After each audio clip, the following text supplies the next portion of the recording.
Assalamualaikum warahmatullahi wabarakatuh. Hai guys, welcome back di episode podcast kali ini di Astalk. Kali ini narasumber kita adalah ketua ASKO kita sendiri, yaitu Alif. Boleh perkenalkan siapa namanya?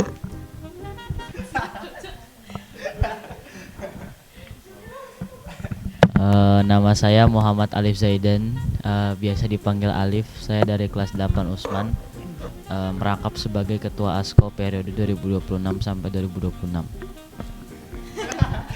2026 sampai 2026. Apa aja nih? Prestasi. Apa aja prestasi selama ada di Azhari? Mulai dari lomba-lomba. Dari kelas 7 mungkin. Mungkin udah beberapa kali ikut OSN, mulai dari tingkat biasa dari kecamatan sampai mungkin udah setingkat provinsi pernah. Cuman ya kayak belum bener-bener jauh gitu loh. Selain akademik sih paling ya untuk misalnya dari ekskul futsal gitu kan pernah jadi juara 2 di lomba sepak bola. Mungkin udah itu aja, maksudnya nggak terlalu banyak prestasi karena emang jarang ngikutin lomba gitu kan. Kalau buat lomba Olimpiade Bahasa Arab, persiapannya gimana? Persiapannya baru sekali, cuman mungkin nanti bisa ditambah lagi. Ya mungkin bisa dipersiapin sebaik mungkin karena ya peluangnya lumayan gede gitu buat melangkah jauh. Apa tak? Kalau kita lihat nih beberapa bulan terakhir, kamu ini lagi sibuk apa? Atau ada kegiatan menarik kayak lomba atau proyek tertentu ada atau enggak gitu? Nggak ada yang spesifik banget sih, mungkin kayak mungkin kayak masih belajar biasa akademik, terus karena udah selesai les juga jadi lebih banyak waktu luangnya gitu. Mungkin bisa dipakai buat belajar ulang materi yang dipelajarin hari itu, atau mungkin ngerjain tugas yang masih belum selesai. Dari semua kegiatan itu mana yang kayak paling ngaruh gitu ke kamu dan kenapa? Ya tadi mungkin karena emang udah sekarang lebih banyak waktu luang, jadi kalau misalkan malam gitu sebelum tidur bisa kayak mungkin ngecek dulu ada tugas yang masih nunggak atau enggak. Terus kalau emang enggak mungkin ya berarti kan bisa santai-santai gitu. Jadi emang karena aku tuh nggak sering bawa tugas sampai ke rumah, biasanya kan langsung diselesain di sekolah, jadi nggak terlalu berdampak kalau di luar sekolah gitu. Tapi pernah nggak sengaja ngelewatin tugas karena nggak paham? Kalau bisa sih selama masih jam pelajaran itu, kalau emang belum bisa buat selesai tugasnya, minimal bisa paham dulu gitu apa tugasnya, apa aja yang misalkan harus dikaji, dikumpulin informasinya, terus mungkin bagaimana nanti cara nyelesain tugasnya dan mungkin memanage waktunya gitu. Kan kamu ketua ASKO nih. Coba gimana sih rasanya jadi ketua ASKO, kayak kesibukannya gitu? Ya mungkin dibandingkan sama kayak anggota-anggota ASKO atau divisi-divisi lain, nggak terlalu banyak itu tugas secara fisik kan, meskipun masih kayak ya tugas-tugas kayak memimpin atau mungkin kayak mengingatkan setiap divisi membagi pekerjaan untuk dengan sesuai kemampuan dari divisi-divisi itu. Jadi ya maksudnya kayak menjadi ketua ASKO tuh bukan berarti yang paling sibuk gitu loh. Pernah nggak kamu ngerasa ngestak atau capek selama ngerjain itu semua? Dan biasanya kamu ngatasinnya itu gimana? Ya mungkin kalau ngestak berarti emang, kalau aku tuh kalau ngestak berarti ya emang otaknya lagi nggak jalan, kayak misalnya tugasnya udah numpuk banget banyak, atau mungkin karena waktunya yang emang lagi sempit gitu kan. Ya mungkin aku bisa kasih kayak semacam self reward ke diri sendiri gitu, ngelakuin hal yang aku suka dulu, baru nanti ketika akhirnya aku udah merasa siap buat ngelakuin tugasnya gitu, ya udah aku lakuin. Contoh self rewardnya itu apa? Berupa main game atau nge-scroll atau ada yang lain bahkan? Ya mungkin bisa kayak main game, nge-scroll, baca buku gitu kan. Pokoknya segala hal yang bisa sejenak kayak ngelupain tugas-tugas yang numpuk itu. Jadi kayak biar beban di otak tuh hilang dulu, baru nanti akhirnya ketika mulai lagi buat ngerjain tugas itu benar-benar udah plong gitu rasanya, nggak ada lagi beban. Kan kamu ini kayak yang salah satu apa ya, murid yang pinter. Nah, kamu gimana cara belajarnya? Boleh kali sharing ke teman-teman yang lain. Sebenarnya sih nggak ada kayak nggak ada spesifiknya gitu ya aku ngapain. Mungkin ya kayak tadi misalkan waktu nyampe di rumah, misalkan malam sebelum tidur itu bisa dipakai buat kayak belajar ulang gitu kan, atau mungkin kayak mempersiapkan buat materi yang akan dipelajarin besok gitu. Tapi maksudnya karena aku kan juga lesnya tuh sebenarnya nggak yang berhubungan dengan akademik gitu, lesnya buat kayak nambah side profile aku, jadi nambah kemampuan selain di luar akademik gitu.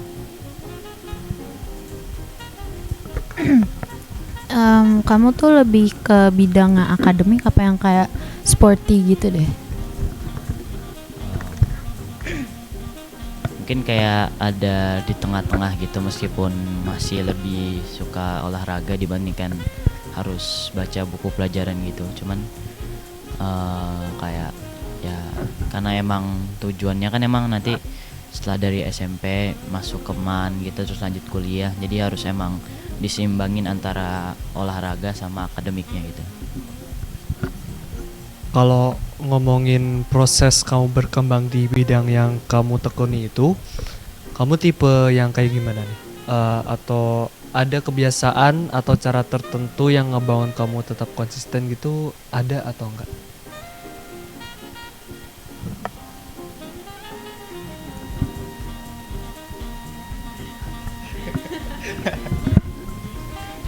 Ya mungkin karena emang salah satunya itu kayak dari lingkungan aku sendiri gitu. Jadi kayak misalkan dari lingkungan keluarga atau lingkup pertemanan itu yang salah satu faktor utama yang bisa konsisten gitu. Misalkan kayak ada kesulitan, aku jadi tanya sama temen atau tanya sama guru, minta bantuan orang tua. Begitu juga sebaliknya kalau misalkan ada temen yang nggak ngerti terus dia nanya ke aku secara tidak langsung, itu juga bikin aku makin paham gitu sama apa yang udah meresap di otak aku gitu. Tapi biasanya nih kalau ada teman kamu yang kurang paham terus dia nanya ke kamu, tapi dia juga masih belum paham. Nah, itu kamu ngulangin penjelasan kamu atau kamu suruh tanya ke gurunya langsung? Itu kamu ya Bil temennya? Enggak salah lagi maksudnya. Ya pasti kayak kapasitas otak orang kan beda-beda. Jadi mungkin ada yang sekali dijelasin itu langsung paham, ada yang karena emang mungkin materinya benar-benar susah, atau mungkin penjelasan dari kita aja yang nggak masuk ke otak mereka. Ya mungkin bisa kayak diulang, atau mungkin coba cari cara lain buat ngejelasinnya kayak yang bisa lebih cepat masuk ke otak mereka. Mungkin dengan praktek langsung, atau kayak dibikinin apa gitu, misalkan presentasi atau apa. Yeah. Ada pertanyaan?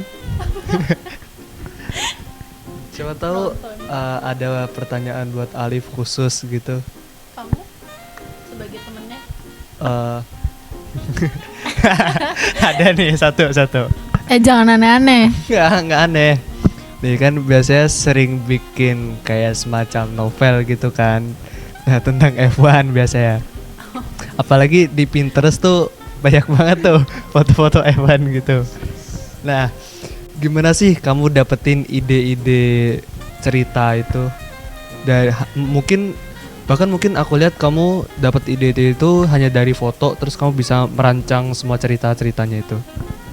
Ya mungkin karena emang menulis tuh salah satu kayak media pelepasan aku. Jadi biar akademiknya itu masuk, ide-ide atau kreativitas yang udah numpuk di otak aku itu bisa harus dikeluarkan gitu. Dan ya aku ngeluarinnya itu dengan cara menulis gitu kan. Dan ya emang kalau misalkan aku emang bener-bener enjoy melakukannya itu bisa terus ngelakuin itu tanpa ada beban atau pikiran ya yang menghalangi gitu. Jadi kamu suka menulis itu pernah mungkin ditunjukin ke teman-teman gitu hasil tulis kamu? Ya kadang-kadang. Tapi kenapa ada beberapa cerita yang Apa ya? yang agak aneh gitu lah, kayak misalkan tiba-tiba mobilnya bisa terbang. Fantasi. Iya, kadang-kadang dia suka bikinnya gitu soalnya. Terus tiba-tiba suka ngasih gambar di Pinterest, tiba-tiba ada mobil yang kebelah dua gitu. Serem ya. Lumayan. FYP Pinterestnya diganti dong. Jangan gitu-gitu aja. Mungkin boleh kali kapan-kapan di-share ke yang lain. Yang bikin trauma, Liv. Kepo deh. Yang Tunjukin bikin dong. trauma boleh gak sih, Liv? Ada di sini nggak? Di iPad dia. Ya maksudnya kan kayak itu imajinasi otak kan, imajinasi otak masing-masing orang itu berbeda. Jadi nggak kayak semuanya harus dipaksain kayak masuk ke logika. Tuh Bir. Aku gini. Ya jadi emang karena ya terserah bagaimana cara mereka buat kayak melepaskan ide-ide mereka, karena nggak harus selalu menulis. Bisa dari buat video atau mungkin kayak numpahin pikiran mereka ke poster, atau mungkin sekedar bikin kayak jurnal atau diary gitu juga bisa. Raya atau aku? Apa sih? Jangan pilih kasih. IB Apa? Raya, IB atau aku? Arahnya kemana sih? ranking kayak Nabil yang paling bawah lah pasti. Ya jahat banget. Fine, Liv. Iya. Aku akan berubah menjadi Apa? Shippuden. Apa sih? Pokoknya itu lah. Oke, yuk lanjut. Ayo, pertanyaan terakhir. Apa sih yang Las-las. biasanya jadi motivasi kamu buat terus jalan, apalagi pas lagi males atau lagi down? Ya itu tadi mungkin salah satunya dengan pertama coba kayak ngelupain semua hal yang membebani gitu kan. Kayak ngasih self reward atau sekedar jalan-jalan misalkan buat sejenak bisa kayak nurunin stres, nurunin kortisol sama Lo kortis. sama mungkin kayak bikin pundak jadi terasa lebih ringan gitu kan. Jadi ya baru setelah itu bisa mulai ada motivasi lagi buat ngelakuin itu. Kalau dance low cortisol ngefek nggak sih? Kalau makan pisang tuh apa manfaatnya? Bagus sih buat nurunin kortisol tuh. Ini jokes kita. Ini Inside nggak tahu jokes. nih. Oke, fine. Ada lagi? Nih kan kamu suka banget nih kan, kalau ada novel baru kamu pasti selalu baca. Selama ini novel top 3 novel yang paling kamu suka itu apa? Dan kenapa kamu suka? Mungkin kebanyakan dari novel yang aku baca kan dari Terelie ya. Jadi dan maksudnya aku nggak terlalu suka untuk novel selain novel Indo gitu. Jadi kayak novel Harry Potter gitu atau mungkin novel-novel luar lainnya itu nggak selalu aku baca. Mungkin kayak novel-novel kayak Negeri Lima Menara atau mungkin kumpulan dari misalkan Pukat, Burlian, Amelia gitu. Itu sih yang bisa kayak cerita di dalamnya juga bisa ngasih efek ke diri aku secara tidak langsung, buat memotivasi atau kayak ngubah cara aku memandang sesuatu. Kata-kata hari ini. Tapi kenapa sih kok kamu bisa suka gitu dengan novel-novel Terelia, sedangkan banyak orang di luar sana tuh bilang kalau novel Terelia tuh terlalu kepanjangan gitu. Apalagi Harry Potter kan sampai beribu-ribu halaman. Kenapa kamu bisa sampai suka gitu dengan novel-novel itu? Ya mungkin itu kan secara dengan baca novel itu juga membantu untuk meningkatkan literasi kita. Jadi emang semuanya berawal dari hal yang kecil dulu, misalkan kayak baca komik, terus nanti perlahan berubah jadi baca novel. Dan ya mungkin gak harus selalu baca kayak novel Terelie, atau mungkin ya tadi bisa kayak mencoba mengeksplor lagi ya lebih jauh, mungkin mencari novel-novel yang jarang mendapatkan spotlight tapi sebenarnya isinya bagus gitu. Kamu nih kalau di rumah kan belum dikasih HP nih. Jadi kamu masih HP tuh suka sama adik kamu.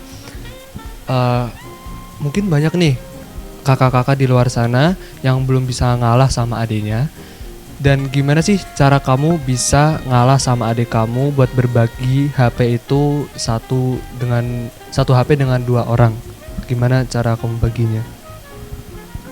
Ya kan namanya juga adik ya, itu berarti masih dalam satu keluarga kita, tinggal di satu rumah yang sama itu, jadi ya emang harus saling membantu, saling peduli, karena sebagai kakak kan juga berarti tugasnya kan harus menjaga kan.